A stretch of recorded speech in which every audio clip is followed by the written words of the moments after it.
안녕하세요. 부동산 중개 관련 판례 강의를 담당하게 된 박용덕입니다. 반갑습니다. 여러분들 사업 성공을 기원하면서 강의를 시작하도록 하겠습니다. 자, 그러면 중개 관련 판례를 살펴보도록 하겠습니다.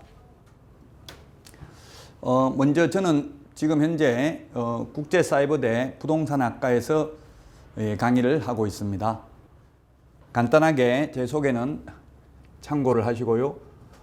자, 그러면 먼저 중개 관련 여러분들이 실무에서 이제 중개할 때 문제가 되는 판례들인데 첫 번째 상가 건물 임대차 보호법의 권리금 회수 기회 보장입니다. 지금 우리가 권리금이 10년이죠. 최대 10년간 권리금이 10년이 아니라 상가 건물 임대차 기간은 최대 10년을 초과하지 않는 범위 내에서 계약갱신 요구를 할 수 있죠.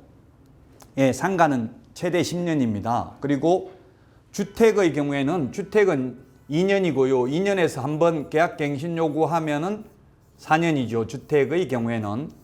주택은 이제 계약갱신 요구 1회에 하나여 행사할 수 있습니다. 그러나 상가의 경우에는 최초 임대차 기간을 포함한 전체 임대차 기간이 10년을 초과하지 않는 범위 내에서 행사할 수 있습니다. 자, 그런데 만약에 10년 끝났으면 10년 지나면 주인이 세입자에게 이제 10년 끝났으니까 그냥 나가라 이렇게 할 수 없다는 이야기입니다. 10년이든 100년이든 반드시 권리금 회수 기회는 보장해 주어야 합니다. 그래서 이 판례는 종전에는 5년이었잖아요. 옛날에는 5년이었을 때 5년 지나니까 커피숍이었는데 주인이 직접 장사할 테니까 세입자 보고 나가라고 했는데 안 된다는 이야기입니다. 권리금 회수 기회는 보장해 주어야 합니다. 권리금 회수 기회 보장을 언제까지 해주면 돼요? 권리금 회수 기회 보장은 임대차 기간 끝나기 6개월 전부터 임대차 기간 종료 시까지 6개월 동안 권리금 회수 기회를 보장해 줘야 됩니다. 실제 이 6개월 동안 상가 같은 경우 새로운 세입자 데려오기가 쉽지가 않죠. 2015년 이게 권리금 회수 기회 보장이 명문 규정으로 신설되는데 외려 지금 시장에서는 명문 규정이 없을 때보다도 오히려 더 권리금 회수 기회를 박탈당하고 있는 게 현실입니다. 지금은 합법적으로 주인이 거절할 수 있는 사유가 엄청나게 많이 있습니다. 만약에 여러분 개업공개사 입장에서 본다면 이게 임대인 편만 들거나 또는 임차인만 편들게 되면 나중에 중개보수 받기가 힘들죠. 항상 중개라는 것은 중립적인 위치에서 중개라는 말 뜻이 뭡니까? 우리 한자 중개를 보면은 가운데 중자, 사람 인자, 사람 가운데서 또 사람 사이에서 소개하는 게 중개입니다. 그래서 중개는 항상 중립적인 위치에서 중개를 해야 됩니다. 따라서 여러분들은 임대인 입장, 임차인 입장을 모두 알고는 있어야 되겠죠. 근데 혼자서 만약에 단독 중개를 할 경우에는 공평하게 해야지 한 사람 편만 들게 되면 나중에 분쟁의 소지가 있습니다. 개업공개사 때문에 손해봤다 이렇게 생각하면 물불 안 가리고 계속 민원 제기하고 하면은 개업공개사는 업무정지 당할 가능성이 굉장히 많이 있습니다. 자, 그래서 권리금 회수 기회는 임대차 기간 끝나기 6개월 전부터 임대차 기간 종료 시까지 회수 기회를 주어야 한다는 뜻이지 주인이 직접 권리금을 내줘야 한다는 뜻은 아닙니다만은 10년이든 100년이든 계약기간 끝나도 항상 주인은 권리금 회수 기회는 보장해 주어야 한다는 점을 꼭 기억하시기 바랍니다. 자, 그러면 다음 판례 보도록 하겠습니다. 자, 상가 건물 임대차 보호법 이 권리금 회수 기회 보장 2015년 5월 13일 날 시행을 하게 되었습니다. 이 환산보증금이 일정한 금액을 초과하는 경우에도 적용되는지 여부입니다. 예, 환산보증금이 일정한 금액을 초과하는 경우에도 적용되는 게 6가지가 있습니다. 즉 환산보증금이 일정 금액을 초과한다는 것은 뭡니까? 서울에서 9억, 환산보증금이 9억입니다. 서울에서 환산보증금이 9억이라는 것은 보증금 더하기 월세 곱하기 100을 한 금액을 환산보증금이라고 하죠. 그 다음에 과밀억제권역에서는 6억 9천, 그 다음에 광역시에서는 5억 4천, 기타 지역에서는 3억 7천을 초과, 3억 7천을 초과하면은 원칙적으로 상가 건물 임대차 보호법을 적용하지 않고 민법 임대차 규정을 적용합니다. 그러나 이 환산보증금을 초과하는 경우에도 적용되는 게 6가지가 있다고요. 대항력, 첫 번째 대항력, 우리 여기 적어놨죠? 대항력. 대항력이 있다는 말은 옛날에 이게 뭐 서울에 궁중족발 사건이라든지 이런 것들이 있어가지고 사회적 문제가 대두되어서 이게 법이 개정되었는데요. 예를 들어서 환산보증금이 9억 초과하는 경우에는 옛날에는 건물주가 바뀌면 세입자는 새로운 건물주가 나가라고 하면 나가야만 했습니다. 그러나 지금은 환산보증금이 9억을 초과하더라도 서울에서 대항력이 있기 때문에 상가 건물주가 바뀌어도 계속해서 장사를 할 수 있다는 이야기입니다. 자, 그 다음에 계약갱신요구권입니다. 계약갱신요구권. 계약갱신요구도 10년을 초과하지 않는 범위 내에서 할 수가 있습니다. 주인이 바뀌어도. 따라서 이제 주인이 바뀌어도 세입자는 최대 10년간은 계속해서 영업을 할 수 있다는 이야기입니다. 계약갱신요건이 있고요. 그 다음에 이 환산보증금을 초과하더라도 권리금 회수 기회를 보장해 주어야 한다. 예, 권리금 회수 기회 보장은 환산보증금과 상관없이 인정이 된다는 점을 주의하셔야 되겠습니다.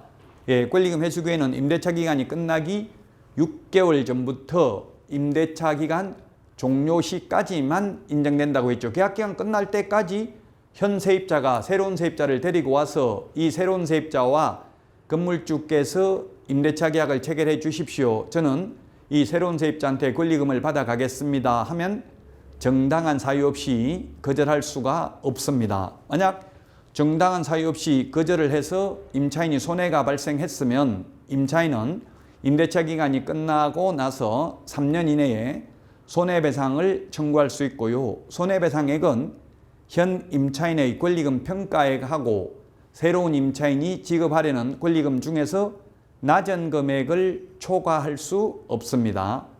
물론 지금 이렇게 법이 되어 있지만 사실상은 오히려 건물주가 더 유리합니다. 합법적으로 계약갱신 요구를 거절할 수 있는 사유가 엄청나게 많죠. 예를 들면 3개의 차임액을 연체한 적이 한 번이라도 있다면 계약갱신 요구를 거절할 수 있죠.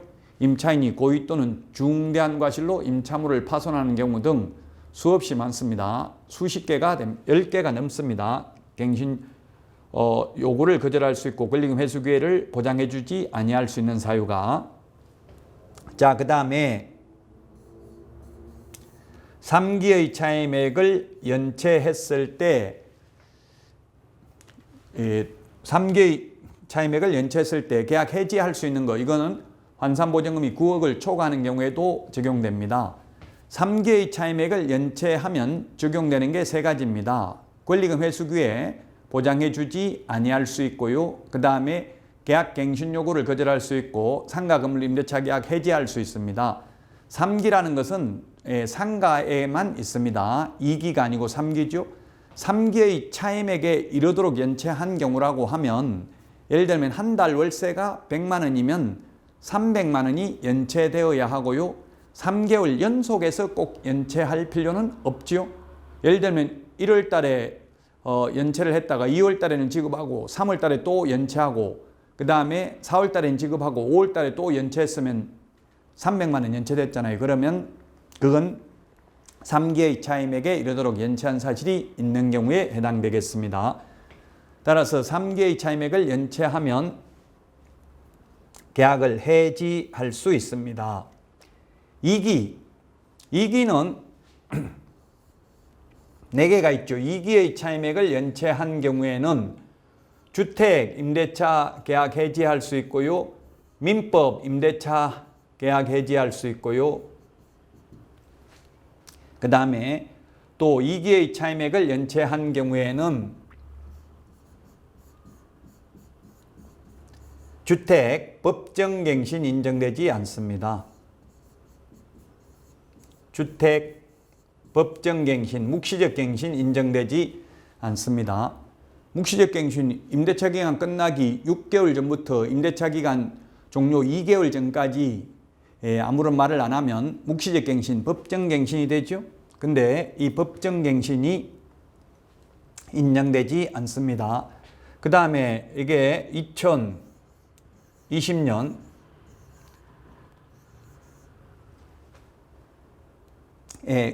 2020년 7월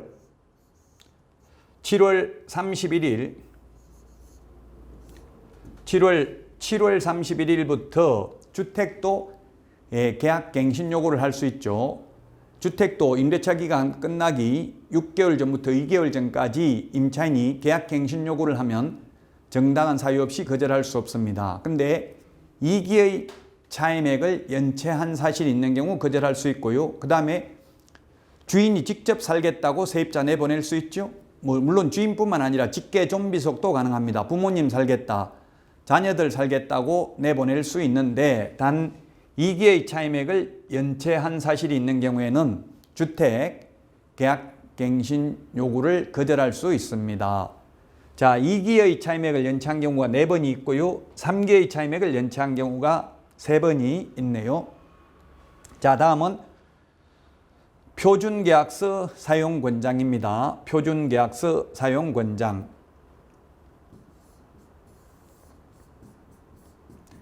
표준계약서는 여기 표준계약서 사용권장이라고 있죠.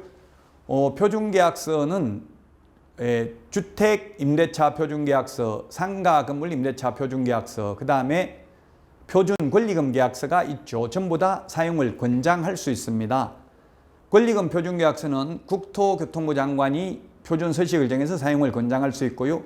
그 다음에 상가건물 임대차, 주택임대차 표준계약서는 국토부 장관과 협의를 하여 법무부 장관이 사용을 권장할 수 있습니다. 이제 국토부 장관하고 협의를 해야 되죠.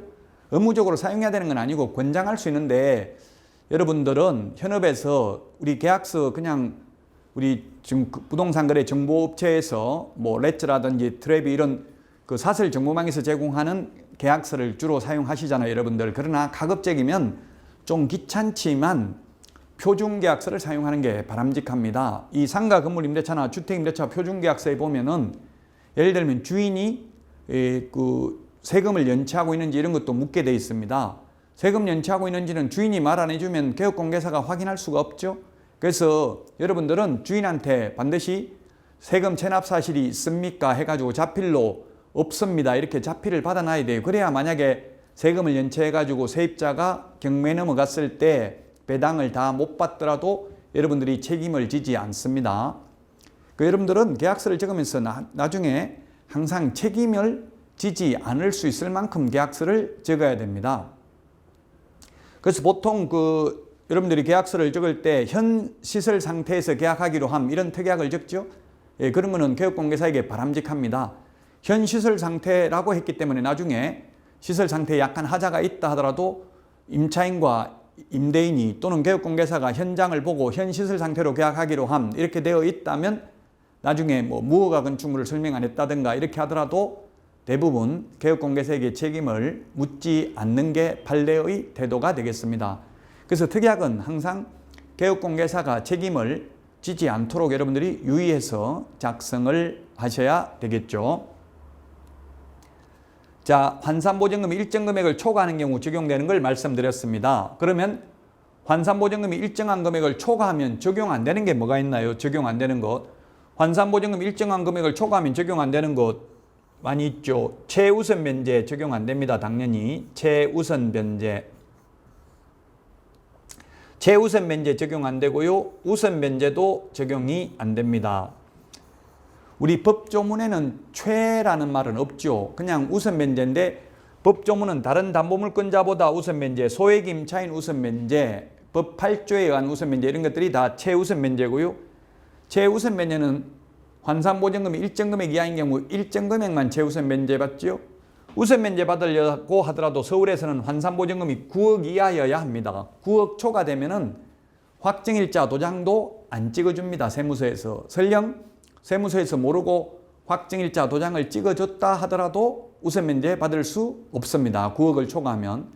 물론 최우선 면제 받으려면 9억이 아니고 서울에서 환산보증금이 6,500만 원 이하인 경우에 2,200만 원까지만 최우선 면제 받습니다.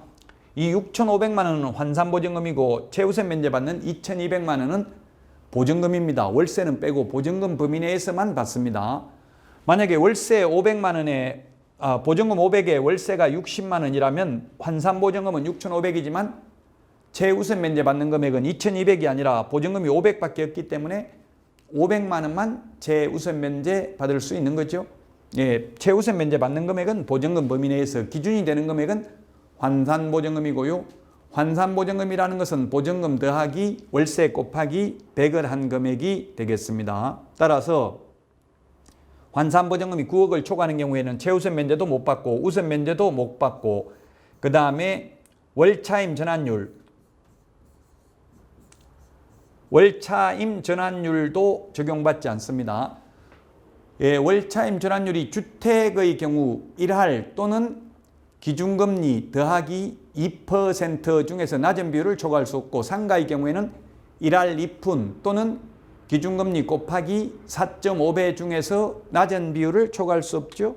이런 거 적용이 안 된다고요. 9억 초과하는 경우에는 그냥 시세만큼 월차임 전환을 해도 상관이 없습니다. 월차임 전환율도 적용받지 않고요. 그 다음에 정감청구가 있죠. 정감청구. 정액 청구는 최대 5% 범위 내에서만 가능하고 감액은 상한선이 없죠. 자, 정액 청구는 최대 5%입니다. 100분의 5. 주택은 20분의 1, 상가는 100분의 5. 다 5% 범위 내에서만 정액 청구할 수 있죠. 감액 청구는 이제 옛날에는 경제 사정의 변동으로 인하여 차임 등이 상당하지 아니한 경우에 감액 청구할 수 있었는데 지금은 코로나19 때문에 이제 1급 감염병으로 인해서 경제 사정이 변동된 경우도 감액 청구할 수 있다고 되어 있습니다. 좀 더 구체화시켰죠. 세입자들이 잘 모르기 때문에 이제 코로나19로 영업이 안 됐을 경우에도 감액 청구할 수 있다. 물론 이 감액 청구는 반드시 임대인이 받아주어야 한다는 말은 없습니다. 꼭 감액 청구를 하고 싶으면 이제 법원에 감액 청구 소송을 제기해서 법원에 확정 판결을 받아야 되고요. 만약에 판결을 받으면 감액 청구를 한 시점부터 소급해서 감액해 주어야 한다는 게 법무부 유권 해석입니다. 정액 청구는 최대 5%밖에 안 됩니다. 1년에 5%만 올릴 수 있습니다. 9억 이하인 경우에만 만약에 9억을 초과하는 경우에는 5% 초과해서 인상이 가능하다고요. 정액 청구가 가능하다는 이야기입니다. 시세만큼 올릴 수 있습니다. 9억 초과하는 경우에는. 자, 그 다음에 임차권 등기 명령. 임차권 등기 명령 제도도 적용이 안 됩니다. 환산보증금이 9억 초과하면은. 그리고 최단기 존속기간 1년이라는 것도 적용이 안 됩니다. 환산보증금이 9억을 초과하는 경우.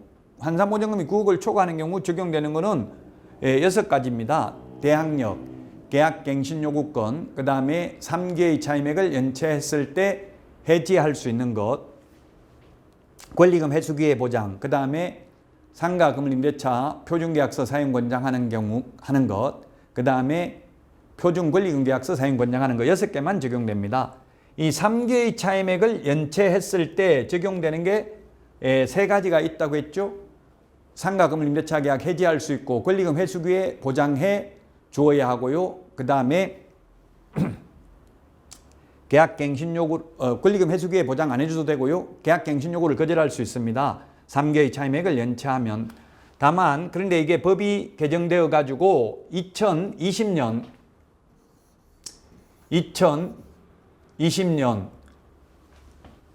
9월 29일부터 이게 시행됐죠. 9월 29일부터 6개월간 연체한 차임은 이 3개의 차임액을 연체한 것으로 보지 않습니다. 그래서 이게 한시적으로 코로나19 때문에 영업이 어려워가지고 6개월간 이 법 시행된 2020년 9월 29일부터 6개월간 연체한 차임은 3개의 차임액을 연체하는 것으로 보는데 포함시키지 않습니다. 그러면 세입자는 무조건 연체하면 되냐? 그건 아닙니다. 연체했으면 주인은 나중에 연체이자까지 계산해가지고 받아낼 수가 있습니다. 그래서 세입자들은 가급적이면 월세를 제때 내야 됩니다. 다만 부득이하게 이제 코로나19로 인해서 도저히 월세 낼 돈도 없다면 2020년 9월 29일부터 6개월간 연체한 차임은 3개의 차임액을 연체하는 것으로 보는데 포함시키지 않는다는 점을 주의하셔야 되겠습니다. 그 대신에 나중에 영업이 잘 되면 연체이자까지 계산해가지고 주인한테 다시 다 내야 된다는 점도 기억을 하셔야만 되겠습니다. 자, 그러면 이제 다음 판례 살펴보도록 하겠습니다. 자, 부동산 실권리자 명의 등기에 관한 법률인데요. 명의신탁약정에 따라 명의수탁자 명의로 등기하였다는 이유만으로 이게 반드시 불법 원인급여에 해당된다고 단정할 수 없습니다. 불법, 만약에 이게 어떤 사례냐 하면은 갑과 을이 있었는데 두 사람이 친구였습니다. 친구였고 이게 을이 수탁자고요. 을이 수탁자고 갑이 신탁자입니다. 신탁자는 맡기는 사람, 명의를 맡기는 사람이고 수탁자는 받을 수자, 명의를 받는 사람이 수탁자가 되겠습니다. 등기 명인인데요. 이게 농지였습니다. 농지, 판례를 보면 농지. 근데 농지법에 의하면 농지는 농사 지을 사람만 농지를 취득할 수 있죠. 경자유전의 원칙이 있기 때문에 따라서 농사 안 짓는 사람은 농지를 취득할 수 없습니다. 따라서 갑은 서울에서 친구인데 시골 친구인데 서울에서 돈을 많이 벌었고요. 을은 시골에서 농사 짓고 있습니다. 따라서 갑이 농지를 투자를 하려고 살려고 하는데 자기 명의로 살 수 없으니까 친구 명의로 사두었습니다. 근데 이 두 사람들이 모두 사망했습니다. 따라서 그 갑의 상속인이 을을 상대로 소유권 이전 등기를 해달라고 소송을 제기했는데 을이 뭘 주장했냐면은 이거는 민법 103조에 의한 반사의 질서적 행위다. 그러므로 불법 원인급여에 해당된다. 따라서 이미 명의를 받았다면 돌려줄 필요가 없다라고 주장을 했는데 현재 대법원 판례는 자 2019년도 지금 전원합의체잖아요. 전원합의체 판결이라는 것은 종전 중요한 사건에 있어서 종전 판례를 변경한다든지 이런 특별한 사정이 있는 경우에만 전원합의체 판결을 받죠. 그래서 2019년도 판례입니다. 따라서 이런 경우 불법 원인급여에 해당되는 것이 아니다. 따라서 명의를 을은 갑에게 명의를 넘겨 주어야 한다는 판례가 되겠습니다. 사실 을이 뭐 현실적으로 본다면 병한테 만약에 팔아먹어 버렸다면 제3자에게 처분을 했다면 병은 유효하게 소유권을 취득하죠.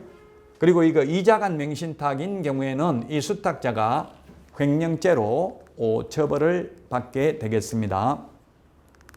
그래서 지금도 이게 명의신탁을 사실 하는 경우가 많이 있죠. 그래서 여러분들은 교육공개사님들은 가급적이면 이거는 모르면 모르겠지만 알고는 가급적이면 동조하게 되면은 방조죄, 우리 형법에 이 방조죄에 해당되어서 처벌받을 수도 있습니다. 옛날에는 부동산 실권리자 명의등기에 관한 법률에서 방조죄도 처벌한다는 규정이 있었는데 지금은 삭제됐습니다. 그러면 삭제됐다고 해서 처벌을 안 하느냐 하면 그건 아니고요. 형법에 교사범이나 방조범에 대한 처벌 규정이 있기 때문에 부동산 실권리자 명의등기에 관한 법률에서는 교사범이나 방조범에 대한 처벌 규정은 물론 삭제되었습니다.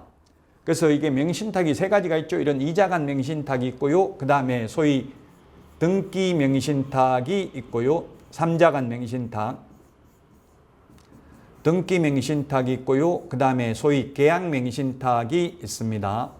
계약 명의신탁. 계약 명의신탁 이런 게 있는데 계약 명의신탁의 경우 교육공개사가 모르면 나중에 모르고 한 거는 처벌이 안 되겠죠. 근데 만약에 이런 걸 알고도 묵인을 하게 되면은 방조죄에 해당되는 경우가 많이 있습니다. 지금 최근에 중개사무소에서 보니까 이런 게 있더라고요. 매매계약을 체결했는데 지금 뭐 다주택자에 대한 규제를 많이 하다가 보니까 매수인이 갑자기 다른 사람 이름으로 이미 계약을 다 했는데 계약금도 다 걸고 했는데 뭐 딸 명의로 또는 친척 명의로 명의를 바꿔달라고 한다. 이 개업공개사가 해주는 경우가 많던데 이미 계약을 체결했다면 안 해줘야 되겠죠. 계약 체결하기 전이라면 뭐 계약을 한 건 하기 위해서 설령 할 수도 있겠지만 이미 계약 다 체결돼 있고 계약금까지 지급된 상태에서 계약자 명의를 변경해달라고 요청하는 사례가 많이 있더라고요. 다주택자들은 취득세가 뭐 더 지금 많잖아요. 취득세가. 그래서 이런 다주택자에 대한 규제를 하니까 명의를 다른 사람으로 친인척 명의로 돌리려고 하는데 이미 계약을 했다면 여러분들은 절대 해주면 안 될 것이고요. 계약하기 전이라도 가급적이면 알면은 안 해주는 게 좋습니다. 모르고 하는 거야 뭐 어쩔 수 없죠. 그렇지만 이렇게 다른 명의로 돈 내는 사람하고 등기 명의인이 다른 걸 안다면 가급적이면 해주지 않는 것이 좋습니다. 지금 뭐 중개보수 받는 것이 중요하긴 하지만 나중에 분쟁이 생겼을 때는 굉장히 문제가 될 소지가 많이 있다는 말씀을 드리겠습니다.